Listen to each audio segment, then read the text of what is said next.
மாணவர்களுடைய கல்வி மேம்பாட்டுக்காக மத்திய அரசு கொண்டு வரக்கூடிய பிஎம்சி ஸ்கீம் ஏன் மாநில அரசுகள் எதிர்க்கிறாங்க? தமிழகமே அதை உள்ளேயே விடமாட்டேன் அப்படின்னு சொல்லுது. இன்னும் தமிழகத்தினுடைய தேர்தல் முடிவு வெளியாகி முறையான அரசு இன்னும் அமையல. ஆனால் ஒன்றியத்தில் இருக்கக்கூடிய கல்வி அமைச்சகம் நம்முடைய தலைமை செயலாளருக்கு ஒரு கடிதம் எழுதியிருக்கிறார்கள். உடனடியாக அந்த பிஎம்சி ஸ்கீம் பள்ளிக்கூடங்களை நீங்கள் தமிழகத்திலே நீங்கள் அனுமதிக்கணும், உடனடியாக அதை செயல்முறைக்கு கொண்டு வர வேண்டும் என்று அவர்கள் வலியுறுத்தி கடிதத்தை எழுதியிருக்கிறார்கள். இந்திய அளவில் பார்த்தீங்கன்னு சொன்னால் பாஜக ஆளக்கூடிய எல்லா மாநிலங்களிலும் நடைமுறைக்கு வந்துவிட்டது. குறிப்பாக மேற்கு வங்கமும் தமிழகமும் கடுமையாக எதிர்த்து வந்தார்கள், இதுவரை அனுமதிக்கவில்லை. மேற்கு வங்கத்தில் சமீபத்தில் பாஜக கைப்பற்றி விட்டது அரசை. அதில் அங்கு பிரச்சனை இல்லை, அவர்கள் அங்கு கொண்டு வந்து விடுவார்கள். தமிழகத்தில் இன்னும் அரசு முறையாக அமையாத சூழல்ல தமிழகத்து மட்டும்தான் எஞ்சி இருக்கிறது. அங்கேயும் இந்த பிஎம்சி ஸ்கீம் இந்த பள்ளிக்கூடங்களை திறக்க வேண்டும் என்று ஏன் ஒன்றிய அரசு கட்டாயப்படுத்துகிறது? உண்மையில் மாணவர்களுடைய கல்வி நலன்கள் அதை மேம்படுத்துவதற்கு தான் மத்திய அரசு இந்த திட்டத்தை கொண்டு வருகிறதா? தேசிய கல்விக் கொள்கை என்று ஒன்றிய அரசு வகுத்திருக்கிறார்கள். அவர்கள் வகுத்திருக்கக்கூடிய அந்த சட்ட திட்டங்கள் எல்லாம் பெரும் அதிர்ச்சியாக இருக்கிறது.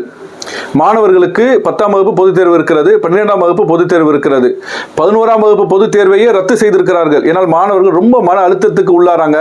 கல்வி என்பது மாணவர்களை மேம்படுத்தணும், அறிவு சார்ந்து வளர்க்கணுமே தவிர அது கடுமையான மன அழுத்தத்துக்கு உள்ளாகி மாணவர்கள் தற்கொலை செய்யும் அளவிற்கு கல்வியினுடைய அழுத்தத்தின் காரணத்தினால் இது போன்ற சம்பவம் நடக்கக்கூடாது என்று சொல்லி கல்வி சார்ந்து பல வழிமுறைகளை தமிழக அரசு மேற்கொண்டு வந்திருக்கிறது. ஒன்றிய அரசு இந்தியா முழுவதும் ஒவ்வொரு மாநிலத்திலையும் இது போன்று கல்வி கூடங்களை திறக்க வேண்டும் என்று சொல்லி இந்த தேசிய கல்விக் கொள்கையை நடைமுறைப்படுத்துவதற்கு அவர்கள் முனைகிறார்கள். இந்த தேசிய கல்விக் கொள்கை என்ன செய்யும் என்று கேட்டா, பொது தேர்வுகளை அதிகப்படுத்தும். 10ஆம் வகுப்பு முன்பாக 8ஆம் வகுப்புக்கு பொதுத் தேர்வு வரும், 5ஆம் வகுப்புக்கு பொதுத் தேர்வு வரும். அப்ப இந்த சின்ன பிள்ளைகள் எல்லாம் அந்த வயது பருவத்திலேயே பொதுத் தேர்வை எதிர்கொள்ளக்கூடிய நிலை ஏற்பட்டால் எவ்வளவு கடுமையான மன அழுத்தம் ஏற்படும், எவ்வளவு குழந்தைகள் கடுமையாக கல்வியின் பெயரால் அவர்கள் சித்திரவதை செய்யப்படுவார்கள்.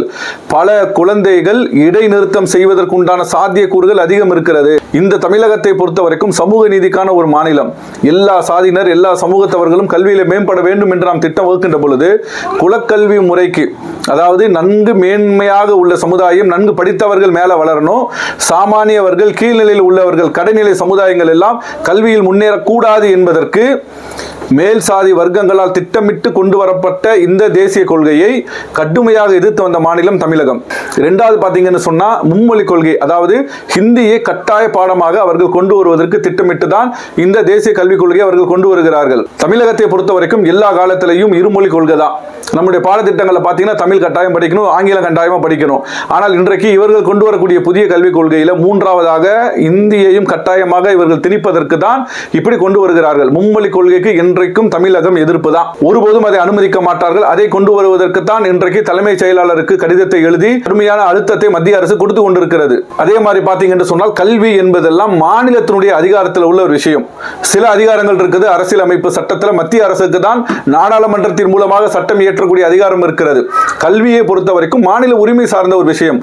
கல்வி சார்ந்த விஷயத்திலையும் மத்திய அரசு தன்னுடைய ஆதிக்கத்தை செலுத்துவதற்கு இது போன்ற கல்வி திட்டத்தை கொண்டு வருகிறார்கள். இன்னும் சொல்ல போனால் மேம்பட்ட சமுதாயத்தை இன்னும் மேம்படுத்துவதற்கு, கீழ்நிலையில் உள்ள சமுதாயம் கல்வியிலே முன்னேறக்கூடாது என்பதற்காக, சமூக நீதிக்கு எதிராக, மாநில சுயாட்சிக்கு எதிராக இவர்கள் கொண்டு வரக்கூடிய இந்த புதிய கல்விக் கொள்கை என்பதும் இது மாதிரியான பள்ளிக்கூடங்கள் திறக்கக்கூடிய இந்த முறைகள் எல்லாம் முழுக்க முழுக்க மாநிலத்திற்கு என்று கல்வியுடைய விஷயத்தில் அதிகாரம் இருக்கிறது, அதை பறிப்பதற்கான ஒரு திட்டம் தான் ஒன்றிய அரசு இதை கொண்டு வந்திருக்கிறார்கள்.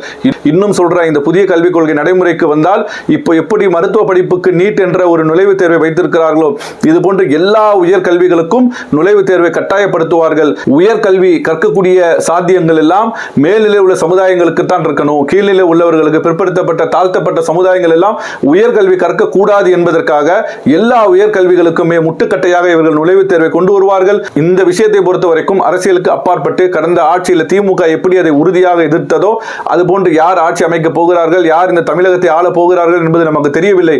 ஆனால் நம்மளுடைய மாநிலத்தினுடைய நலனை கருத்தில் கொண்டு இந்த கல்விக் கொள்கையை ஒருபோதும் தமிழகத்திலே அனுமதிக்க கூடாது. இதில் அரசியல் கட்சிகள், ஆளும் அரசாங்கம் இதில் அவர்கள் விட்டுக் கொடுத்து போனாலும் சரி, மக்கள் கடுமையான போராட்டத்தின் வாயிலாக இதை கடுமையான முறையில் நாம் எதிர்த்து போராட வேண்டும். நம்முடைய மாணவ செல்வங்களுடைய கல்வி தரத்தை பாதுகாக்க வேண்டும்.